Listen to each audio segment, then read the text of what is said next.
कर्मों की दिव्यता क्या होती है? भगवान कहते हैं कि हे पृथानंदन, जो भक्त जिस प्रकार मेरी शरण लेते हैं मैं उन्हें उसी प्रकार आश्रय देता हूं, क्योंकि सारे के सारे इंसान, सारे के सारे मनुष्य सब प्रकार से मेरे मार्ग का अनुसरण करते हैं।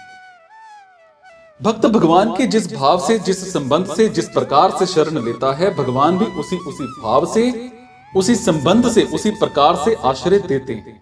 जैसे भक्त भगवान को अपना गुरु मानता है तो वो श्रेष्ठ गुरु बन जाते हैं, शिष्य मानता है तो वो श्रेष्ठ शिष्य बन जाते हैं, और माता पिता मानता है तो वो श्रेष्ठ माता पिता बन जाते हैं, पुत्र मानता है तो वो श्रेष्ठ पुत्र बन जाते हैं, भाई मानता है तो वो श्रेष्ठ भाई बन जाते हैं, और सखा मानता है तो वो श्रेष्ठ सखा बन जाते हैं, नौकर मानता है तो वो श्रेष्ठ नौकर बन जाते हैं। भक्त भगवान के बिना व्याकुल हो जाता है तो भगवान भी भक्त के बिना व्याकुल हो जाता है। अर्जुन का भगवान श्री कृष्ण के प्रति सखा भाव था और वो उन्हें अपना सारथी बनाना चाहते थे, सो भगवान सखा भाव से उनके सारथी बन गए। विश्वामित्र ऋषि ने भगवान श्री राम को अपना शिष्य मान लिया तो भगवान उनके शिष्य बन गए, और इसी प्रकार भक्तों के श्रद्धा भाव के अनुसार भगवान का वैसा ही बनने का स्वभाव है। अनंत ब्रह्मांडों के स्वामी भगवान भी अपने ही बनाए हुए साधारण मनुष्यों के भावों के अनुसार बर्ताव करते हैं, और ये उनकी कितनी विलक्षण उदारता, दयालुता और अपनापन है। भगवान विशेष रूप से भक्तों के लिए ही अवतार लेते हैं, और ऐसा प्रस्तुत प्रकरण से सिद्ध होता है भक्त लोग जिस भाव से, जिस रूप में भगवान की सेवा करना चाहते हैं, भगवान को उनके लिए उसी रूप में आना पड़ता है जैसे उपनिषद में आया है। अकेले भगवान का मन नहीं लगा तो वो ही भगवान अनेक रूपों में प्रकट होकर खेल खेलने लगे। ऐसे ही जब भक्तों के मन में भगवान के साथ खेल खेलने की इच्छा हो जाती है तब भगवान उनके साथ खेल खेलने या लीला करने के लिए प्रकट हो जाते हैं। भक्त भगवान के बिना नहीं रह सकता और भगवान भी भक्त के बिना नहीं रह सकता। भक्त और भगवान का प्रकार एक सा होने पर इनमें एक बहुत बड़ा अंतर यह है कि भगवान भक्त की चाल से नहीं चलते, हालांकि अपनी चाल, अपनी शक्ति से चलते हैं। भगवान सर्वत्र विद्यमान, सर्व समर्थ, सर्वज्ञ, परम सुहृद और सत्य संकल्प है। भक्त को सिर्फ अपनी पूरी शक्ति लगा देनी है, फिर भगवान भी अपनी पूरी शक्ति से उसे प्राप्त हो जाते हैं। भगवत प्राप्ति में बाधा साधक खुद लगाता है, क्योंकि भगवत प्राप्ति के लिए वो समझ, सामग्री, समय और समर्थ को अपनी मानकर उन्हें पूरा नहीं लगाता, हालांकि अपने पास बचाकर रख लेता है। यही वो उन्हें अपना ना मानकर उन्हें पूरा लगा दे तो उसे जल्दी ही भगवत प्राप्ति हो जाती है, कारण कि ये समझ, सामग्री आदि उसको अपनी नहीं, उसकी अपनी नहीं है, हालांकि भगवान से मिली है और भगवान की है। सो इन्हें अपनी मानना ही बाधा है। साधक खुद भी भगवान का ही अंश है, उसने खुद अपने को भगवान से अलग माना है।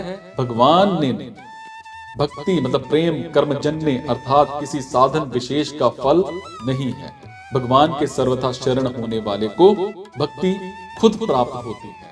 दास्य, सख्य, वात्सल्य, माधुर्य, इन सभी भावों में सबसे श्रेष्ठ शरणागति भाव।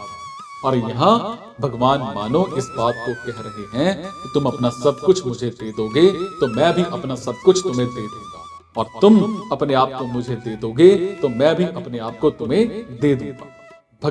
भगवत प्राप्ति का कितना सरल और सस्ता सौदा। अपने आप को भगवान के चरणों में समर्पित करने के बाद भगवान भक्त की पुरानी त्रुटियों को याद तक नहीं करते, वो तो वर्तमान में साधक के हृदय का दृढ़ भाव देखते हैं। द्वैत अद्वैत, सगुण निर्गुण, सायुज्य समीप्य आदि शास्त्रीय विषय का वर्णन नहीं, हालांकि भगवान से अपनेपन का ही वर्णन है।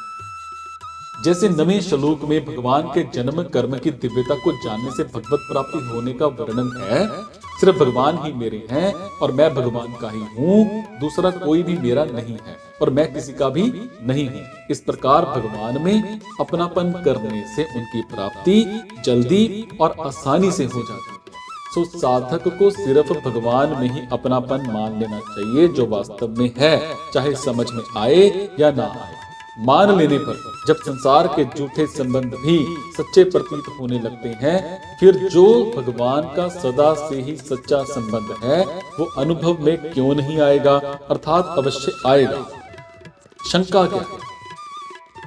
जो भगवान को जिस भाव से स्वीकार करते हैं, भगवान भी उनसे उसी भाव से बर्ताव करते हैं। तो फिर अगर कोई भगवान को द्वेष, वैर आदि के भाव से स्वीकार करेगा तो क्या भगवान भी उससे उसी द्वेष आदि के भाव से बर्ताव करेंगे? समाधान।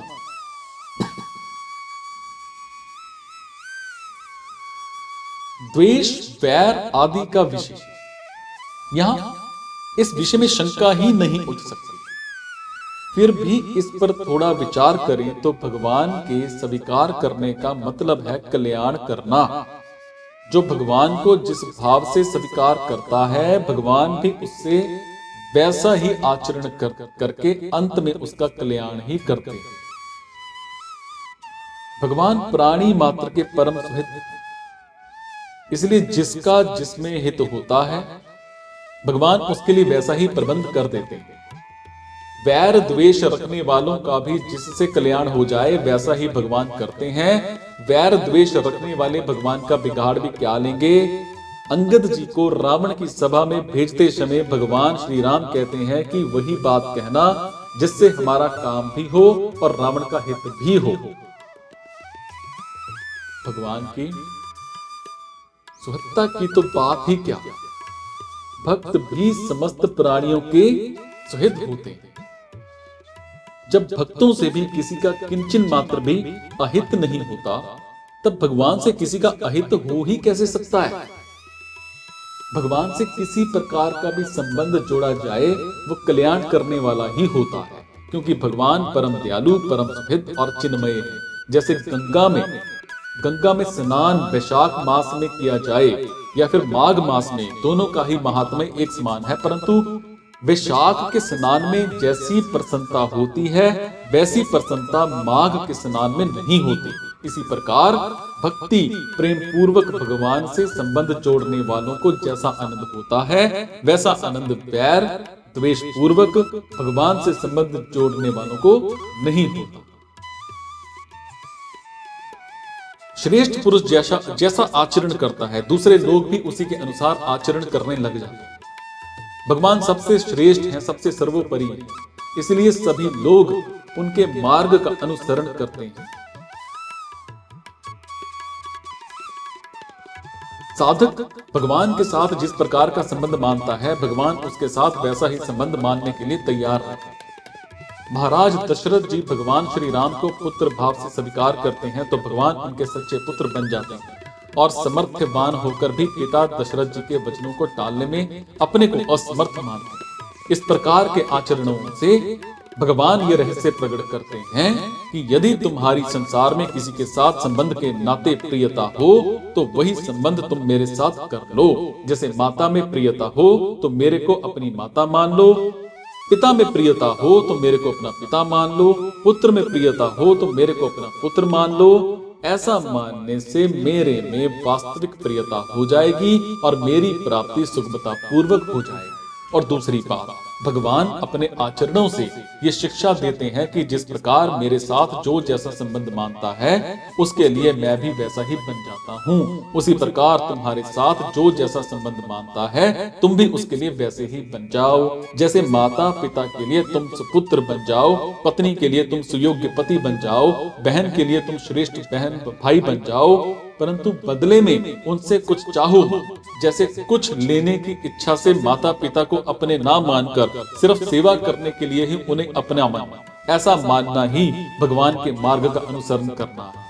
अभिमान रहित होकर निस्वार्थ भाव से दूसरों की सेवा करने से शीघ्र ही दूसरे की ममता छूटकर भगवान में प्रेम हो जाएगा, जिससे भगवान की प्राप्ति हो जाएगी।